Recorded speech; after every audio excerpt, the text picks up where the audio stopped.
the very affable and fun Robbie Coleman. Yeah, I mean, that was brilliant. Thank you. That was brilliant. That was really good. Hey, comedians, am I right? No, I'm joking.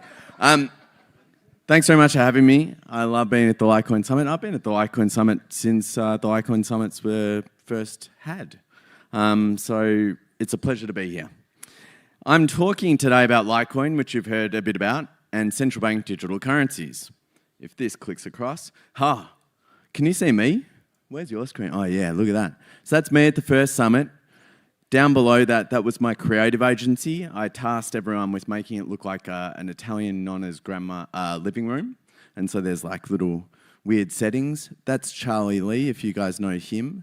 So I met him in 2018 when I presented the blue branding that you see now, that's commonly used as the Litecoin logo, and a bunch of scribbles up the top. And the scribbles up the top are really not important, but they were the first scribbles that I made when I decided I wanted to start a creative agency called The Tokens.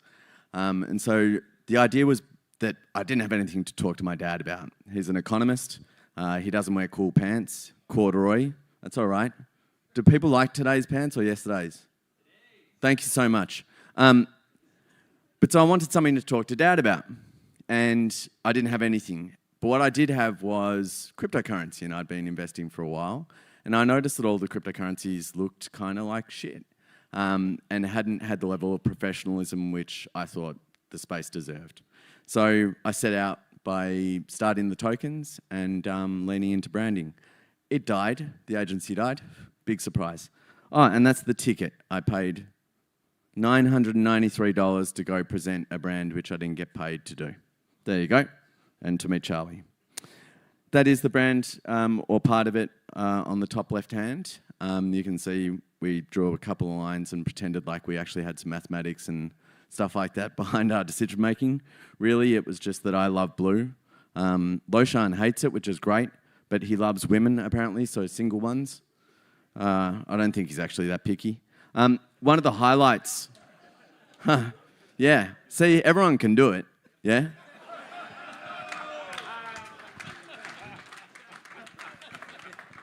Yeah, so the next bloody... that's Australian accent. I just did an Australian accent pretending to be you. One of the highlights of my career, this is definitely not a career, but one of the highlights of me being involved in the foundation was that. I saw blood on the logo that I made, and I really liked that. I love blood. Okay. Sorry, I missed one key thing. One of my role is creative director, so that's by title. But I guess what I do is I try and debug strategies. So I guess creative people think differently, strategic people think differently, and crypto creative people think very strangely. And it's kind of my job to start translating. And so I have to talk to people like Loshan and work out how to explain the technology and the innovations that he's developed alongside the rest of the foundation and try and actually make them tangible for people like me. So that's a non-technical person. So it's a fun job, and it's very challenging sometimes because I have to talk to Loshan. That's the last time I'm going to mention him. He's getting so much airtime. All right, central bank digital currencies. So hands up if you know what they are, roughly. Listen, acronym, right? CBDCs, you might have heard of it, heard of the acronym. Central bank digital currencies are effectively just digital versions of the fiat currency. The difference is that they are issued by the central bank and they're controlled by the central bank. And depending on which country you live in, they have a bunch of other things baked into them. And I'll touch on a few things in a second. So there are 138, that should actually be 183. So it turns out I was numbers dyslexic before. Okay, that's cool. That's actually 183 countries that make up 93% of the world's GDP that are currently rolling out central bank digital currencies.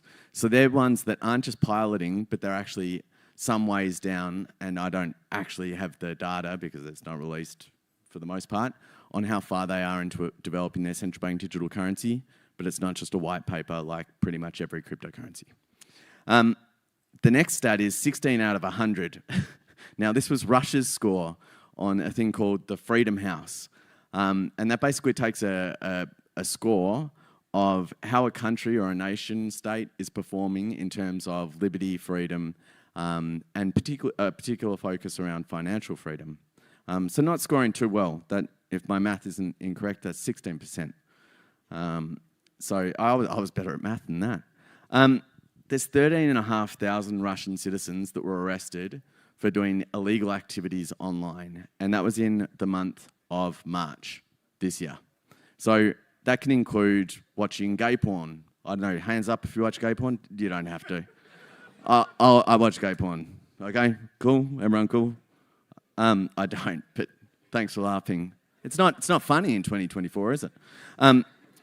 But you can get locked up. You can go to jail in Russia for doing that. And one of the difficult things is if you're trying to download some gay porn and there's a paywall and you've got to pay $1.50 or whatever it may be, what happens when the central bank and the government and the state can see what you're doing and the activity is illegal or deemed illegal in their country? Makes it pretty easy to track and surveil you. So why should you guys care? Why should I care? Can't we just get along and have a hug, which I love hugging. I'm a big hugger if anyone wants to hug after this. It's a really big deal because if you're a homosexual or a Muslim, there are heaps of countries where central bank digital currency is going to make your life hell. An addict, I'm a drug addict and I've got bipolar, that's no good. If I go and get my medication in certain places, my credit score goes down. So Naomi Brockwell was talking about social credit in the social score system in China earlier on. And one of the things is if you have certain mental illnesses, you will actually be stopped from pursuing certain careers or being able to apply for certain careers. So your score actually goes down if you have certain mental illnesses. So if I was to get my bipolar medication, which I need, otherwise, for those who have met me, I'd be even worse, I'd be screwed. You know, I wouldn't be able to get a job. I'd have to work at like a foundation for a cryptocurrency. And same thing for addicts. You know, like addiction's no good, right? Again, I'd have to get a job like this. The other thing is programmable spending. So they're baked in, particularly in China with their E1, which is the ECNY. They're baked in a lot of parameters in their actual currency. So just like we can only have 21 million Bitcoin, there are a lot of things they've programmed into their currency too. I'll talk about them in a bit. And then I guess the final bit is, if you think about, I think Naomi Brockwell said that there was 1 billion cameras in China. There's actually way more. So there's 2 something smartphones per person in China. There's billions of people in China. And every one of those smartphones is a device, a surveillance device. They turn on cameras all the time. They have the ability to do it. So they'd be in the billions. And so I think that in terms of surveillance from a video point of view, well covered, right? CCTV, well covered.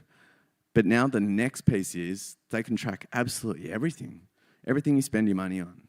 And I think that's sort of, I don't know a better term for it than through the line censorship.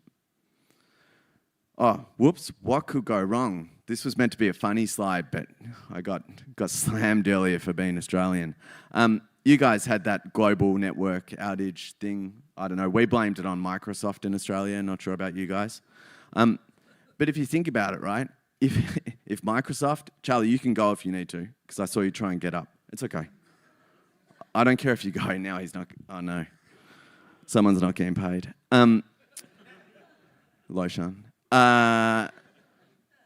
But in our place, everything went down. I was worried I couldn't get on planes. I'm sure you guys are the same. I think Nashville Airport was experiencing some difficulty. Someone couldn't find their Uber or something, whatever. But imagine if your currency was digital, right, and issued by the central bank, the same people that make heaps of mistakes in my country, not sure about yours, but then a network outage. What happens? Everything would go to shit, you know? Honestly, I don't actually know what would happen because it's now a cashless society almost. In Australia, we're running out of ATMs. We have like, I don't know, a very few ATMs, about as many ATMs as they have phone boxes. And they're for the same purpose. You call your drug dealer and then you get the cash for the drug dealer at the ATM. That's synergy. So what happens if your money, right, everything you do with your money has an effect on your freedom, your life, and your future. Now everyone's going, oh, yeah, he's giving it all that. All right, I went to China. Yeah? That's right. Robbie Coleman went to China. I got invited to China, have no idea why, a couple of weeks ago, and I was there and something popped up. I met a bunch of leaders. Terrible idea to put me in there. I decided to wear the same green pants as I was wearing there, just in case I couldn't pick which one I was. But there are a bunch of important politicians and, politicians in Australia, and then apparently a bunch of important politicians in China and me. So that was cool. I was there to talk about clean energy, which I do on the side. I don't know what that means. That guy is actually in charge of Shanghai, apparently. So, I gave him my business card just in case he needed a hookup in Melbourne. But this is not the cool bit. Just hold on. So that Robbie, right? You know, clean cut, wearing those pants. He'd probably have money that looks like this, right? Pretty respectable sort of dude. Yeah? Okay. But what would your money look like if you actually showed people, not your Instagram life, but your real life? Like what your life actually looks like. Well, it would look something like this. I went straight to a bar called Fox's Bar, smoked about a dozen cigarettes. I don't drink, but I love ciggies. And then all of a sudden met a gangster. I went on a little road trip on the back of his motorbike. It was really fun. I didn't know there were gangsters in Shanghai. But that's what happened that night, right? So my currency wouldn't look like this. It would look more like this, right? And so, are you going to give me a home loan? You know what I mean? I'm a drug addict. You know, that's rolled up not to save space. You know what I mean? So, the other thing is, will central bank digital currencies be reliable? Same slide. See that? It's a callback. Comedy. Now, there is an answer, right? And it's Litecoin. But it's not just Litecoin. But I'm going to talk about Litecoin. Litecoin works. So everyone's probably rattled out all of the statistics. I'll probably muck one up, so I'm not going to try. But it works. It hasn't gone down since its inception on the 13th of October in 2011, if I'm not incorrect. Yeah, I think that was when it was activated. But Litecoin's also for nerds. You guys are nerds. Nerds. You are nerds, and that's cool. You know, you're early into this market. If you're really interested in cryptocurrency, you're kind of nerdy. Respect. I'm nerdy. Like, I like nerds. Geez, this is no good. I feel autistic. I am autistic. Okay. But I guess the benefits are not there for the non-technical, right? So for the non-technical, who I try to talk on behalf of and to, when people much smarter than me, who are the nerds who make the brilliant programs and code currencies or whatever you want to do, 2011, make Litecoin, whatever. But non-technical people wouldn't understand that. Non-technical people don't know what pegging is and kernels and all these various things. So I guess one of my jobs is to try and make it tangible. The important bit is that, unfortunately, due to education and a lot of other circumstances, usually the most marginalised people, and not necessarily in America or Australia, I'm talking in other parts of the world, those people are also non-technical, and they're non-technical for a different reason. So the benefits to them are far greater, even for the benefits to us. So, all right, this is how non-technical I am. I used a VPN for the first time in China. All right, it worked. I wanted to watch pornography, gay porn. No, it's fine. But I wanted to browse the internet or something, I don't know. I was told to get a VPN, so I downloaded a VPN. And a light bulb moment. This didn't render as well as I wanted it to. He's way more handsome. But a light bulb moment, that was meant to be me having a light bulb moment. Thank you so much.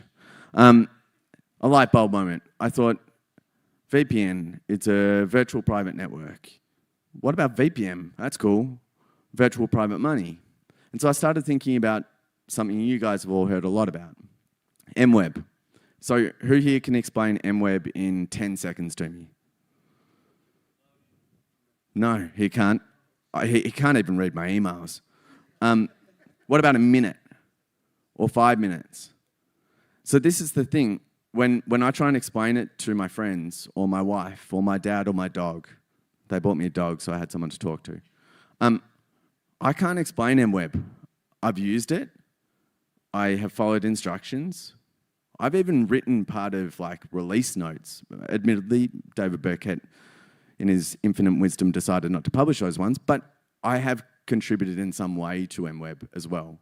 And I still can't explain it properly. And that's a problem because it's brilliant. It is a brilliant innovation, and it's one which sets Litecoin apart. And so for me, I think sometimes, and some people have called this marketing, which I hate the term marketing. I would call it a repositioning, or like, I guess just to be honest, outside of this room, I'm not sure how many thousand people would actually know what MWeb is or if it existed. So it's almost like a launch in a different way. But this idea of a virtual private currency. So decentralized, we all know that Litecoin's decentralized. And the more people that run the VPM, because they'll be downloading Litecoin Core, the more decentralized it'll be. It's easy to use. I'm going to make sure that it's Robbie proof, which means that no big words, you know, probably some Australian stuff that we'll have to go through translation, but that's about it. And it's for anyone. So no barriers, you know, as few barriers as possible. It'll be, I think you've got to have enough RAM on your computer. You have to have a bit of patience for 10 hours. And hopefully that's about it. So the idea is to really, really open up Litecoin, but also the benefit of privacy to the people that need it most. And those people, I've discussed China, Russia, to be honest, kind of everywhere in the world.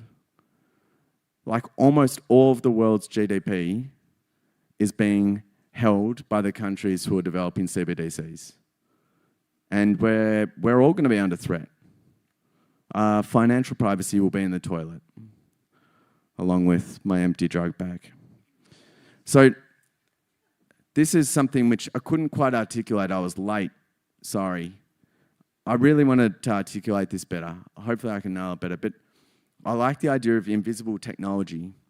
You know, like, I can't explain how a phone works. I don't know what's inside there. And the best technology for me, being a lay person or relatively lay, is the technology just works.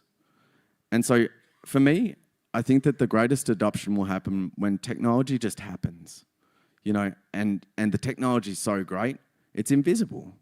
And I think with something like VPM, and sure, we need help. Like, I need people's help to contribute to this concept, this project, because I can't do it, but it's just a thought I had on a plane. But together we can make something special happen. And you guys have already made so much stuff special happen. That is a terrible sentence for a guy whose job is writing. But everyone here has contributed in their own way.